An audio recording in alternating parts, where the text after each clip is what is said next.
I think they're going to try and find a situation where Fair 6 is a bit preoccupied and try and force the issue when that happens, right? But right now it seems like Evos is being proactive and kind of go for it as soon as possible. Yeah, Turtle has been slain, no contest whatsoever from the side of Todak. Formaze will chunk Rexy a bit. He's actually going to go for the kill, but unfortunately Anti-Mage is right there. Knockout Strike is ready for him. He's going to get Formaze very, very low, but he will... Whoa, whoa, whoa! He flickers inside, LG joins in. God! Moon will be taken down. Anti-Mage is on a killing spree. Everybody get your fucking hands up.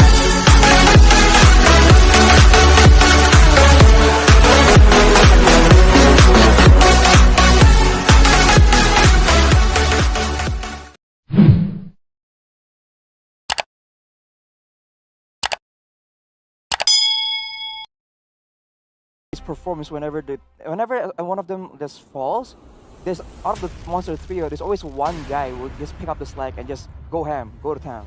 Yeah. Okay. I heard it also from Lafell, all right, my friend in the Malaysian casting group. He said that the three members, as you mentioned, Moon, Formaze, and Chiku, they are so good that they make both of the other members non-existent, alright? We'll have to see if that's true, Lafell. Alright, but let's get straight into the drafts of Game 1. Todak versus Evos. Popo and Koopa already a respect ban coming in for Evos Legends, as Todak has probably known that Evos likes to play that Popo and Koopa. We saw Rex play that a lot in the regular season, but not a lot of that for LJ, alright? LJ, I mean, we haven't seen a lot of LJ. We've only seen him play two heroes, Hilda and Rafaela. But now, Link will be banned and also Jawhead from Todak Eternal. Guys, I'm actually quite curious as to why they started off with banning two assassins here. Because if I'm not mistaken, isn't Todak more a late game type of... Todak likes to mix it up. That's why it's so scary, right? Oh, If they think it's better to go to marksman, they can just switch their lane. Because Formaze and Chiku, this is what makes this team so scary. They can trade their lanes very easily, and they're both already they both adapted to both of the lanes, right? They can play the gold lane, they can play the jungle at any given point. So with this hero bans, sure, they're just basically removing all of that. They do not want to meet the assassins. So it's most probably going to be a marksman game. That's what Evos is trying to make out of this draft. It seems like it. So now we're getting into the third ban, a glue, guys. And now we're waiting on the last ban from Todak. How will they respond to this? And so far, they've been banning out these aggressive picks, Popo and Koopa, Jawhead. So again, Evos, the reputation of Evos for being a very early game team, very dominant tempo team, perceives them, and so maybe Todak has caught wind of that, and they're trying to, through the research, they are trying to stifle the early game aggression so they can go to that late game team fight where they are actually most comfortable.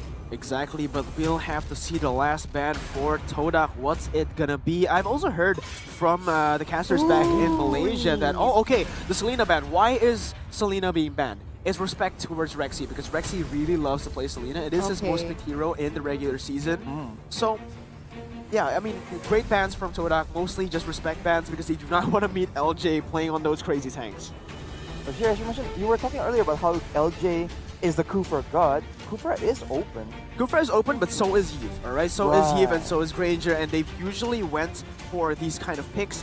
There's so many picks that can be up for grabs right now. Benedetta can also be grabbed. Matilda is still open. There's so many crazy picks that can see the light of day here, especially with the composition right here. But yeah, it will as we were talking about the Matilda. Okay, Matilda has been basically the most consistent mage all across the regions. Yeah, the highest win rate, the most picked also, and yeah, I mean it shows. This hero is so incredibly flexible, right? You can play her as a tank, you can play her as a mage, you can play her as a support for more utility, and it all works. It's not just like mage fits better, support fits better, or tank fits better. Every one of those fits in the given scenarios. Yeah, exactly. I mean, Matilda is such a good play as well for Evos Legends, especially it accentuates their gameplay that they're super aggressive in the early game, which they use to their advantage. But here we go, two picks. And Benedetta. Alright, yeah, I was about to say that the Benedetta might be picked out away from Evos by Todak. Why? Because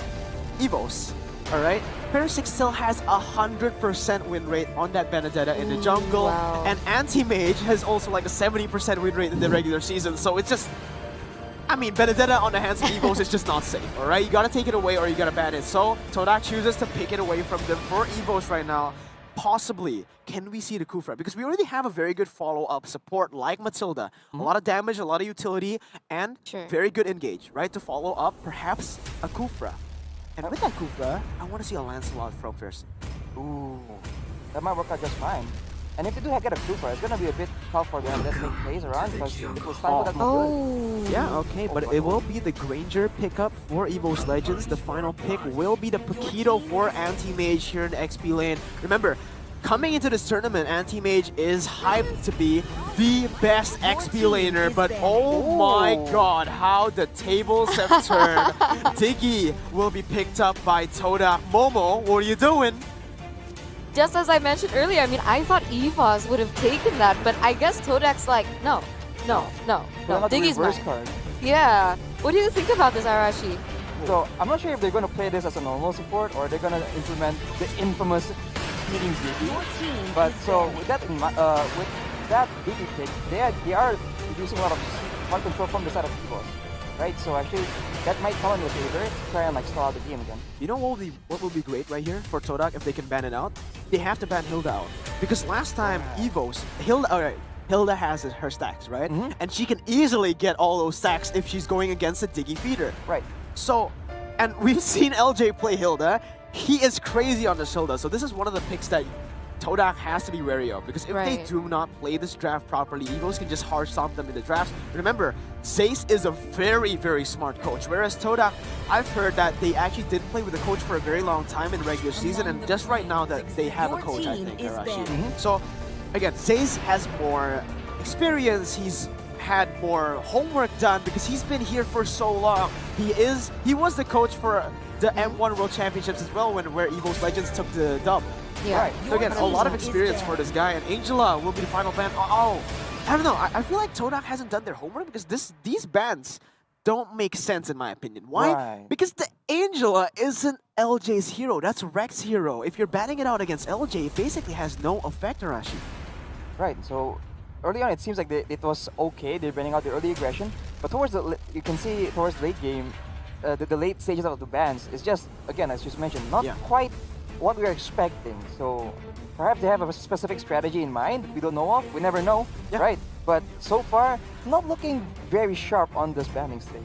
You're right, but yeah, no Luminaire, no Wreck. This will be a question for Evos Legends as well if they're able to perform at 100% with the roster changes, but it will be the Chang'e ban for that gold lane, or actually the support for Todak. Now Todak, what are they gonna pick? Most probably it will be a late game kind of carry because they have this Diggy, but no. Oh, Tamus. Oh my Is this a god. debut on Tamus, guys?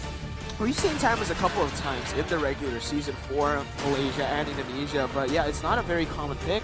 It's pretty rare actually. So yeah, I mean, bringing Tamus to the stage. I actually, in the Indonesian MDL, Tamus was picked as a jungler. Alright, so perhaps Todak might use that strategy as well, because again, Chiku and Formaze, you never know what they're doing, alright? They have, they're mad scientists, they're mad geniuses, but for Evos, we have to take a look. Predictions for the last pick, Eterna? Honestly, I'm kind of confused already with the Todak lineup. What do you guys think? Okay. Yeah, I told you! God. I told you it's gonna be the Hilda! LJ picks up the Hilda, and it is a comfort pick for my boy Clover, alright? Arashi, step aside! No. This is why I think that the bans that Todak made, Estes and Angela, aren't really good bans. Why? Because you can ban out a lot of heroes from Clover. Clover, I'm pretty sure they didn't do this with their homework if this comes. I mean, Clover has only succeeded on 2 heroes in the regular season of Indonesia. He's only succeeded on Harith and Wanwan. That's it, alright? Every other hero, he's done okay, but he's never shined, alright? If you give this man Harith, he will perform. Alright, so this is a very, very dangerous game Todak is playing. I don't know what they're trying to do, but maybe this is to try to bait them, right? Perhaps they already have a counter in mind. Perhaps this timeless pick is something we haven't seen, but it will work against this style of composition. We'll have to see. I mean, guys, it looked like Todak was very chill. If you saw exactly. That's why I was actually, it's scary to see the picks coming in from Evos, but Yeah. it's scarier to see how calm they Yeah, were. exactly. So it feels like it's all planned, but we're going to get straight into game number 1 of Evos Legends versus Todak. Let's get to the land of Dawn. Eterna, Arashi, are you ready? I'm ready. Let's do Alright. this, guys. Let's get some predictions before the Okay, fights okay, happen, okay, let's alright? go, let's Because go, this let's is going to be a very action-packed game. Okay, Eterna, okay. which draft? I'm going with the weird pick. Weird pick. You're gonna go over Yeah. the pick. Look at this. Yeah. Already Oh fights my going God. on. Anti-Mage is dueling. Tamos in the Look bottom at lane. Momo. Momo will be the first blood Oh. taken by Fairsick. But remember, Formaze is the one jungling right now as he is trying to get that little wanderer. Rexy will try to disturb him. Formaze will be able to secure that one. Momo will fall down for the second time here, but Rexy has to be careful. He has been taken very, very low by Momo, and it looks like he will be able to get that kill, and he'll be able to get away as well. Now, for this Diggy Feeder, he has to be where Fairsick is, alright? He cannot disturb the Matilda and LJ. He has to disturb Fairsick, and right now, Evos, they're doing a very good job trying to counter this Diggy Feeder. I mean, since they actually use it a lot themselves, they must know exactly how to deal exactly. with it, right? Exactly. So they heal the pick as well as how they're rotating right now. Sure seems like they know what they're doing. Okay, guys, I take back my previous prediction. All right, I'm going who- for Evos. Okay. Alright, yeah, I forgot about that. Arashi, what do you think? Oh, Evos now or I Todak? know. Okay. So I think I'll stay with Todak. I want to see whether these weird-ass picks are going to actually make a big difference. I'm with them. Yeah, but actually, Momo is doing a lot of damage right here. Fairsick is taken very, very low. And again, this is what they needed, right? With the Benedetta, you have a very aggressive jungler, and you have this Diggy Feeder disturbing the enemy jungle. So Benedetta can have a lot of room to farm to get the XP lead, and with the XP lead, he can invade and get a kill. Like what's gonna happen right now? Formaze and Moon are already rotating towards Fairsick, but again, very nice cover from Rexy and LJ. They're able to zone Formaze away, but again, so much time wasted for both teams right here. But usually, when the Diggy Feeder comes in, the jungler for the enemy team, the jungler for Todak will have to go away, but look at this final blow being used. Clover caught in a bad situation. The Void Blood has been used as well, but Clover will be able to get away from that one. Amazing as Fairsick picks up an unstoppable. Chico is in a bad situation right now as LJ and Rexy joins the fight. Circling Eagle is ready, remember guys, but they won't choose to go in Eterna. Guys, it seems like they're kind of prioritizing the gold lane above the turtle. I mean, turtle has spawned for over 10 seconds already, but they still chose to protect Clover's Harith. Yeah, look at that already. I mean, LJ has a lot of stacks already. Anti-Mage, the turret has actually been chunked a bit by this Thamuz. Again, Thamuz with that Vengeance is a very, very tough laner to go against. Yeah.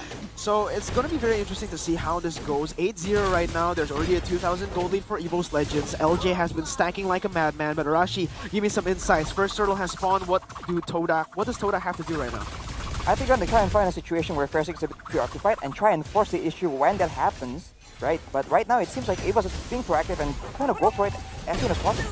Yeah, Turtle has been slain. No contest whatsoever from the side of Todak. Formaze will chunk Rexy a bit. He's actually going to go for the kill, but unfortunately, Anti-Mage is right there. Knockout Strike is ready for him. He's going to get Formaze very, very low, but he will... Whoa! He flickers inside. LG joins in. God! Moon will be taken down. Anti-Mage is on a killing spree. What a play, guys! Oh my god, you warned us about LJ. Yeah, and Clover, look at that! Oh I told you! God. There's a Mod Force being used. Now he's gonna be in a 2v1 situation. Chico goes into Clover. He still is able to dash away. LJ will be able to cover him. And that is a 2-for-0 trade for the side of Evos Legends. Guys, Evos. I mean, everyone is performing really well. You can see the communication and the synergy coming from everyone from the team. And it looks like they are dominating this early game right now, guys.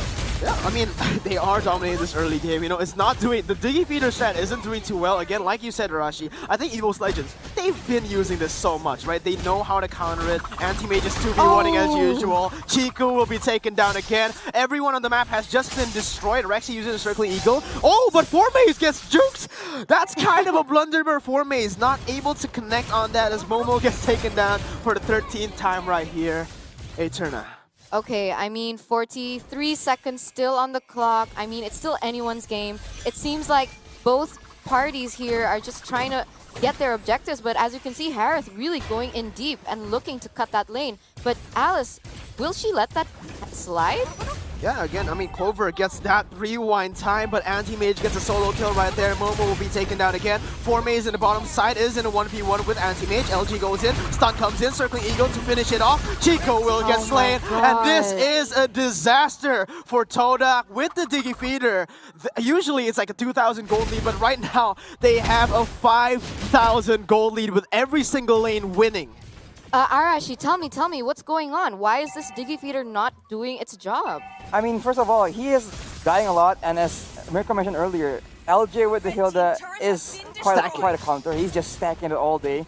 But also, the fact is that when he's alive, he finally loses a 1v1 right there. Formase trying to get into LJ, but not going to be able to get that. Anti-Mage dives into the tier 2 turret to get a solo kill once again. Anti-Mage is surely living to the hype right now. Turtle has pawn for Evos Legends, but will they decide to take it right now? Already a 5,000 gold lead, almost a 4,000 gold lead for Evos, and certainly they will start it off. Formase goes in, but LJ is waiting right there. Circling Eagle to Formase. He's gonna get caught up. The final blow gets cancelled, and that's a killing spree for Rex. Red Momo gets taken out again. Anti-Mage looking for a solo kill, but Order of the Chaos is still there. Anti-Mage, will he look for a dive? No, he won't. X-Ray trying to make the most out of this, but LJ is right there. And unfortunately for Todak, Evos, look at him. They're taunting them under the turret. Clover goes in with his Amount Force, is able to just burst everyone down. Moon is gonna get taken down. X-Ray will get taken down as well. Evos Legends, 25-1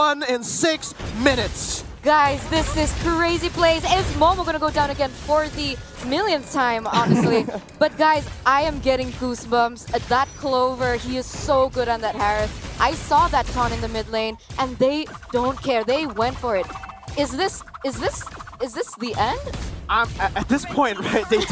They don't win in the late game. I'm just gonna say it right here. All right, they have the Harith. All right, sure, Alice and Lunox can scale to the late game, but when you're just behind, everything just comes crushing down. Chiku, there's just no damage that can come back. Clover is just free, able to run away everywhere. And the thing is, with Todak's composition, they don't have a lot of crowd control. When you don't have a lot of crowd control, Harith just gets, he just gets so much room to do everything. You're super right. Control, yeah, what do you think, Arashi? Yeah, so you were mentioning earlier about like the Diggy Feeder isn't really working out because it doesn't seem like he's being able to put too much pressure on Firstick right here. As you can see, he actually has farmed up a storm, and oh my god, their team is just so behind right now. Yeah, I mean, they do have the Clock of Destiny, and and Tamus does have some tankiness, but at this point, it's a bit too little for them to actually come back. But remember, all right, every time in regular season, every time Evos Legends gets too comfortable, there's a comeback that happens. We'll see if Evos Legends have learned their mistake. Right now, it sure does seem like they have. Another kill picked up. X-Ray trying to follow up, but everyone is right there. The vengeance will not save you now. Momo gets taken down as well with the circling eagle, and it is just a disaster. Clover jumps in under the tier 2 turret. Anti-Mage is gonna go in the base, and Evos Legends taking every single turret, every single objectives, and no objectives yet for Todak, guys. What can Todak do at this point, Arashi? They have to hope to get a catch or some sort, because if they go for any skirmishes, anything like any kind of even fight, it really isn't possible, I really feel, at this point. They need to find some kind of a throw, some kind of mistake, and try and capitalize on it. I think that's their only chance. Oh no, another circling eagle lands to Formase, and look at the burst coming in! He just gets deleted! Firstick gets another legendary as he pushes the 17-0. Anti-Mage, still in the 1v3 situation, goes in, but Clover's in the backside, destroying everyone, dismantling, melting everyone. Clover gets pushed back though, he gets 1 kill, he's gonna jump around, X-Ray gets taken very low, and that is another 2-for-1 trade for Evos Legends. Guys, oh my god, I mean, Evos Legends are really living up to their reputation of being super aggressive in the early game. Like, as you can see, oh my god. Oh, Chiku, he's gonna go in, but will he go down? Wow. One Rhapsody, Arashi. That's all it takes. I'm very curious to see the items, right? Because it's only been 9 minutes, but it looks like he's super strong. 17 kills. And most of that came from Diggy, but my god, 17 kills. How much gold was that? That's a lot of gold, and he's doing a lot of damage. And Evos is just pushing the tempo so hard, they're not even playing for objectives for the most part. They're just pressuring Todak all the way, making sure they don't have any space to play. Yeah, I mean, look at that. They're ignoring Momo completely. And Clover jumps in with his Amon Force. There's nothing anyone can do. He just hops around way too much. 4maze gets taken down as well. Momo, why not? It's at this point, they're just fishing for something, all right? And Evos, 9 minutes in, 35 kills to 2, and already a 10,000 gold lead. They're gonna get the Lord as well. My god, what a dominant performance from Evos. Taking every single objective, taking every single buff. They're not leaving anything behind, Arashi. They're just clearing house right now, and anytime Todak even dreams of even walking up for a bit, they just instantly go on it. Oh my god. And again, with them being so dominant, Clover being on the turret. Yeah, I mean, again, Just go final in. blow comes into the backside, but what's it gonna do? Rexy will try to get in. Detsunado will secure a kill. 50 gold in the pocket is just some extra change. But my god, Evos, 36 to 2. I don't know what to say, Arashi. I'm literally speechless. What do you, Eterna, you got something to say? I mean, we need to look at the items. You were curious about it earlier, no? Yeah, And Arashi. Ranger has basically a full inventory at this point. Oh my So god. Yeah, I mean, Chico tries to make a play, goes in with the Winter's Truncheon, but the turret just gets taken down. He gets bursted. The Circling Eagle was overkill, and now it looks like they're going to end the game in 10 minutes. Todak trying to defend with their life, Oh my but it's God. not going to work. Look at Clover. He's free hitting everyone in the backside, goes in. Momo gets taken down. A monster kill picks up for Clover. Rexy trying to kill 4maze as he gets taken down by Fairsick. Inhibitor turret number 3 gets taken down in the top side, and it is all over for Todak. They're trying to make their one last play to save the game, but it is all over. Evos gets one more kill to end it off, and the base will be next. Evos takes game number 1. Oh my god, That was beautiful. guys! That was beautiful. What a game! So many